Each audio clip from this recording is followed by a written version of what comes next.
It's another edition of the UTPA Baseball Show. I'm Jonah Goldberg, and this is Bronx head coach Manny Mantrana. Hello, Jonah.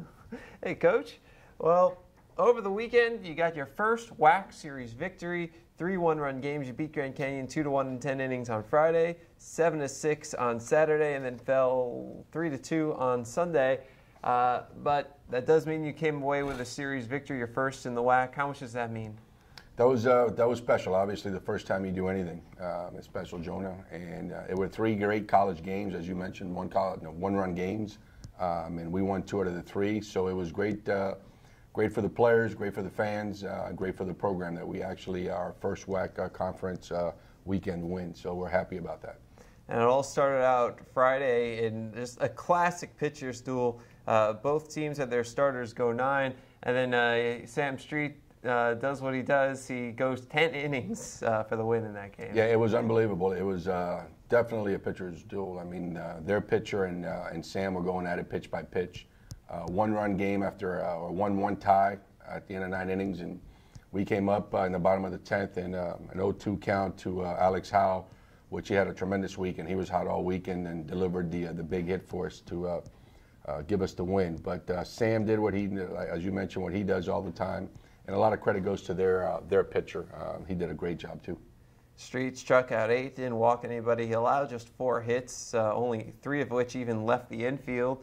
And what was he doing just to keep Grand Canyon off balance all night? Well, he was masterful. He was typical Sam. He was pretty much keeping the ball down. The fastballs in and out. The breaking ball was good. The change up to the lefties was he was throwing it for strikes when he needed to. So. He did everything that he typically does to keep us in games, and he was outstanding. He kept his pitch count under control. You know, he had, you think back to some of his other complete games, he had that 151 pitch complete game a few weeks back. Now 10 innings on just 110 pitches, so he's becoming more efficient too. Yeah, he was extremely efficient. I mean, he threw a lot of strikes, quality strikes. They were a lot of first pitch swing, which is good because he's really hard to square up. His ball has a lot of movement, so. The earlier they swing, the more advantageous it is for Sam, and you were right, his pitch count was outstanding throughout the night. When 9 innings were complete, was there even a thought of getting the bullpen up? No, he had about 90 pitches. I think if we would have gone 11, I mean, he finished the game, I believe, with about 111, I think it was.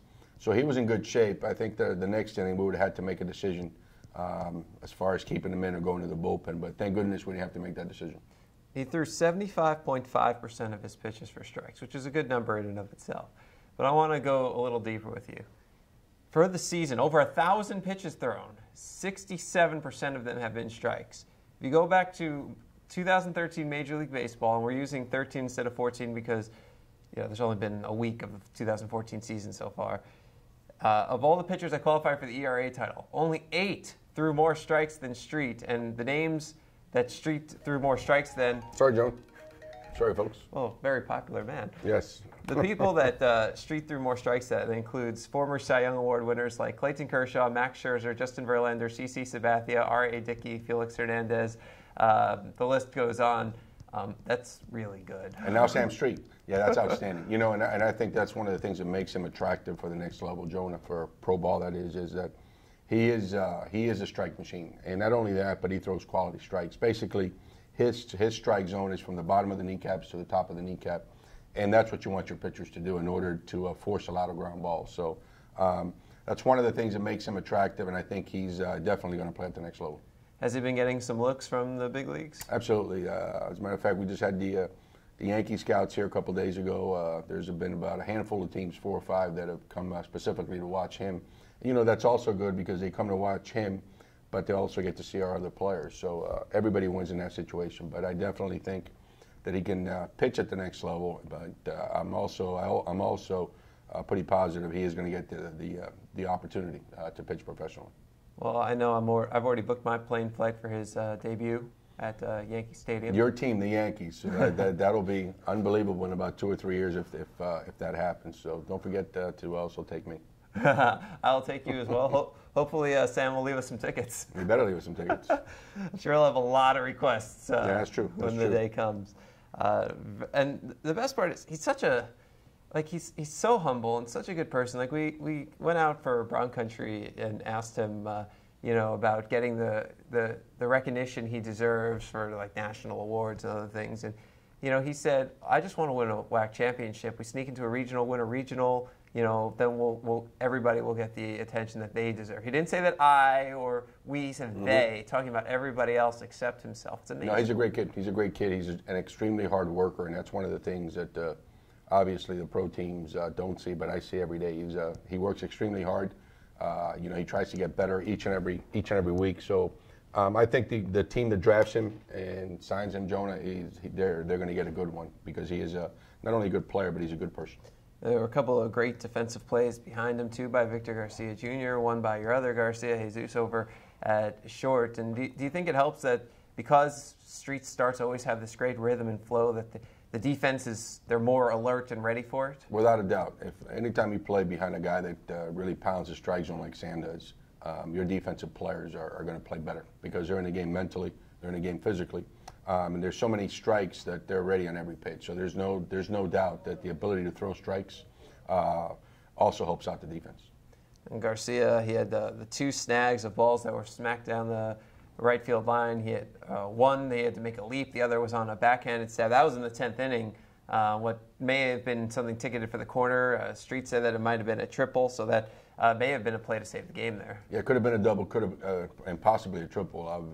Victor has played outstanding defense for the most part of the year, and he's only a freshman, which means he's going to get better. So, probably with him defensively, this year has been probably better than his offense, even though I think he's going to eventually hit quite well. But he's been outstanding at first base for us. Chewy at short, I mean, he's got so much range. He's a little vacuum cleaner out there. You know what, Chewy's a good player, and that's really not his natural position. He's naturally a second baseman. But we need him at short this year, and then he's done a nice job for us at short.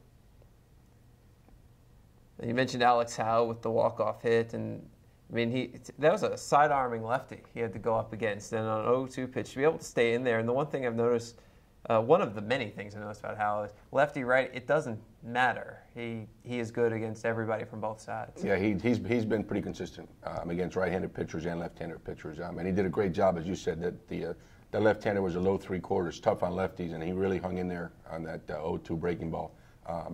And even the entire weekend, I mean, his outs were loud outs. They were hard. He had an outstanding weekend as far as competitive at-bats. And he came up big for us that opening Friday night. If the game doesn't end after 10 innings, how many innings is Street going? That was a decision in the 11th because, again, you want to win the game, but you also have the responsibility of keeping him healthy, and you want him to be at his best as the year progresses. So that would have been a tough decision. So, again, I'm thankful we didn't have to make that decision. But, anytime it comes to that, you got to think of him. He's got I believe, a professional future, so you have to take care of him. And the game is important, but not as important as his future.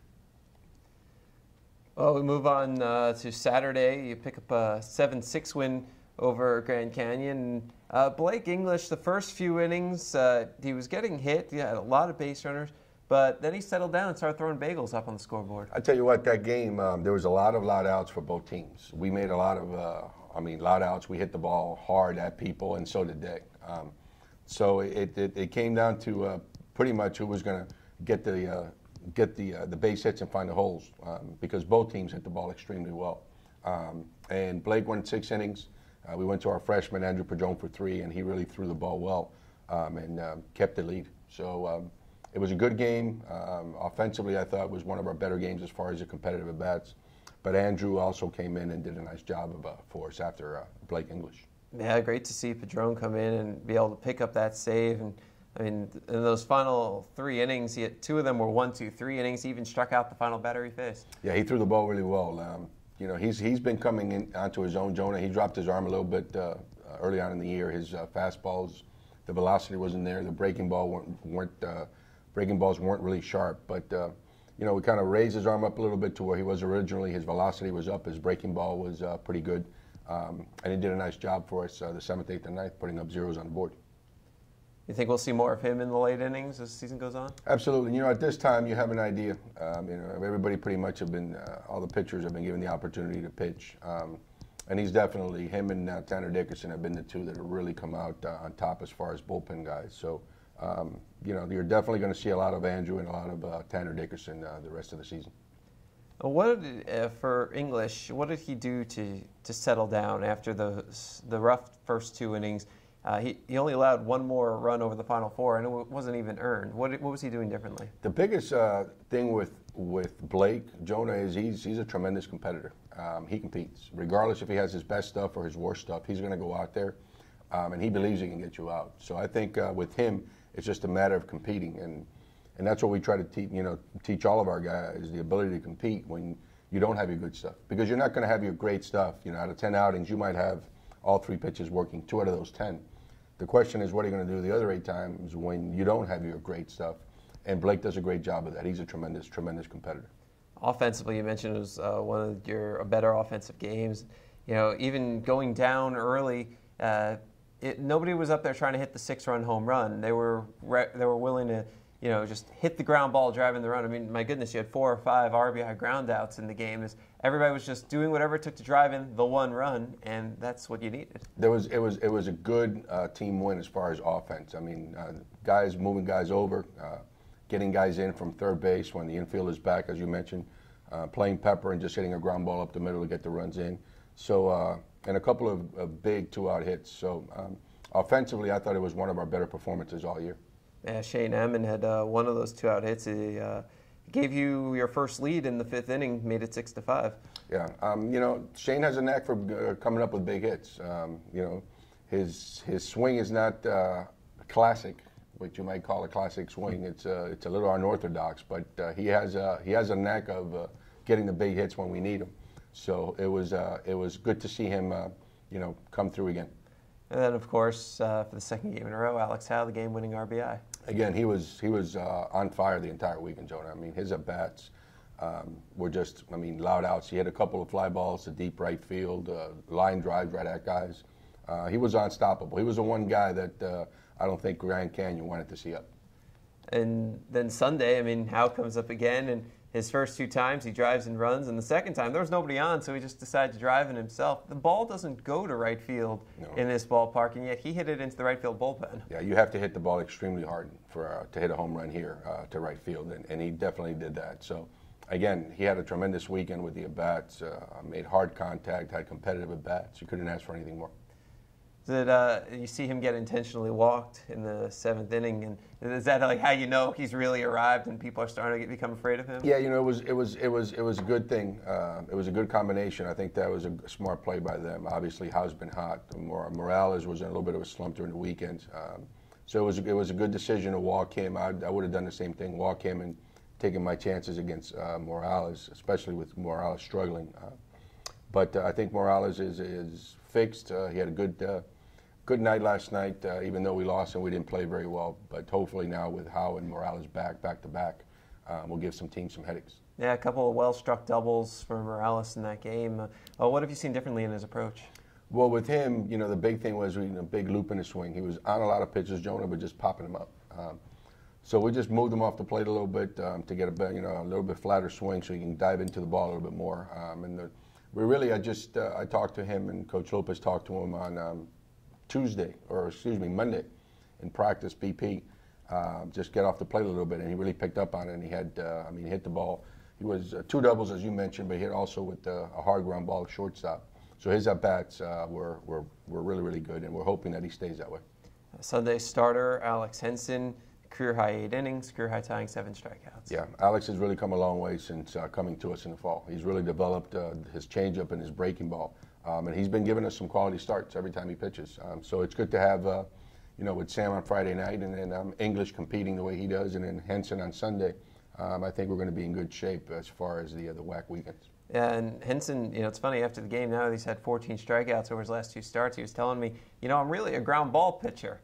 Well, he keeps the ball down, and I look at the outs he got, ground balls, infield pop-ups. Nothing's getting to the outfield against him. No, he does do a good job. His ball has a lot of arm side run. He really gets good movement on that. And now with the improved changeup and the improved breaking ball, he's even tougher. So he's improved a lot. A lot since the fall. and he's earned that weekend starting job for us. Now, on Tuesday, we talked about Morales being one of the positives. The other that I saw, Matt Daniels, 2 innings, he struck out 6. Absolutely. Matt is another guy that we were hoping that he'd have a good year for us. He started off really, really slow. But basically, the 2 innings he threw yesterday, he was basically unstoppable. When you're able to strike out 6 guys in 2 innings, I mean, his velocity was up, his breaking ball was good. So we're hoping that he continues on that road as far as getting better. Because now it's when we really, really need him down the road with the 6 whack weekends that we have left. What have you been working on with Daniels to get him to pitch like that? You know, Matt, the problem with Matt, he's too technical. He thinks too much. And sometimes, you know, it's analysis by paralysis. We call it EBS, exploding brain syndrome. He needs to understand that when he's on the mound, that's the time to compete.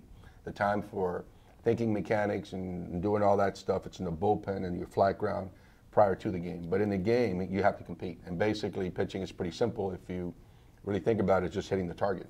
Mm-hmm. So we've been really working with Matt on, you know, getting out of his own way, trusting his stuff, and just hitting the target. And yesterday, he did a nice job of that. If you were to keep pitching like this, that would really give you another solid arm in the back of that bullpen. Yeah, absolutely.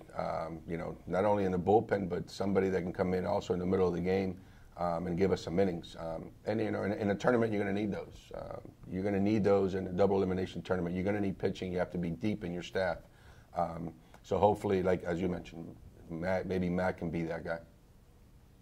Well, the Bronx are back in action this weekend. They head to Utah Valley for a Western Athletic Conference series, Friday, Saturday at Sunday, Friday and Saturday at 7, Sunday at 1. Utah Valley, a team you're pretty familiar with, face them every year in the Great West Conference, and it's the first time that you're seeing one of your former conference foes here in the new conference. That's right. Very well coached, you know, good players. They had their way with us the first couple of years. Last year we did well against them. We beat them 3 out of 4. So it's going to be 3 good college baseball games this weekend in Orem, Utah. We'll have links to the live stats and the live broadcasts up at UTPABronx.com. That'll do it for this edition of the UTPA Baseball Show. He's Manny Mantrana, head coach of the UTPA baseball team. This is Jonah Goldberg. We'll be back with you next week right here on 956sports.com.